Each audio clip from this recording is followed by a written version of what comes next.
When it comes to uninterruptible power supplies, not all are created equal.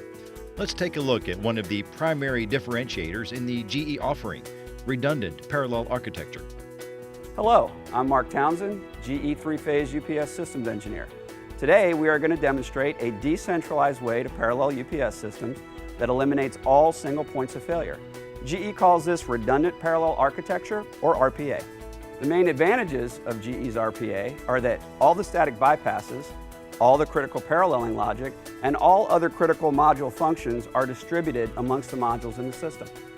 And as you can see in the image, the RPA system is very different from legacy centralized bypass systems because they have a single point of failure with the static bypass and control logic, as well as extra footprint and additional install costs.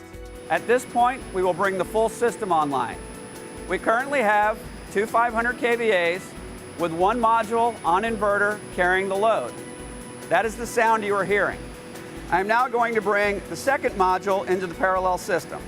When I do this, the inverters will sync together, the output contactor will close, and the system load percentage will represent the N+1 capacity, with the second module also on inverter.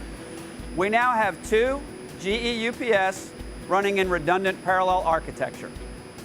I will now increase the system load to 700 kW, making it an N system configuration. You can see from the display that the system load is above 50%, making it an N configuration. I will now demonstrate how with GE's RPA, both modules will go to static bypass and come back online simultaneously without the need for a centralized static switch. We have now reduced the load back to 350 kW, turning the system back into an N+1 configuration. I will now simulate an inverter failure on one module using this control box.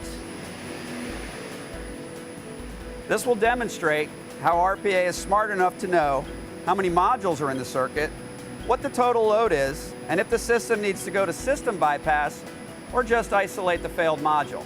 I will now simulate an inverter failure on this module.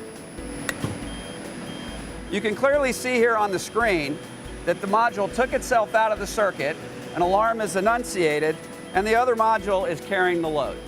And by the way, after the completion of this simulated failure, the system output voltage remains sinusoidal with very fast transient response. Thank you for watching our demonstration. Redundant parallel architecture, RPA, is just one of the many GE UPS innovations that help our customers run an efficient and reliable operation.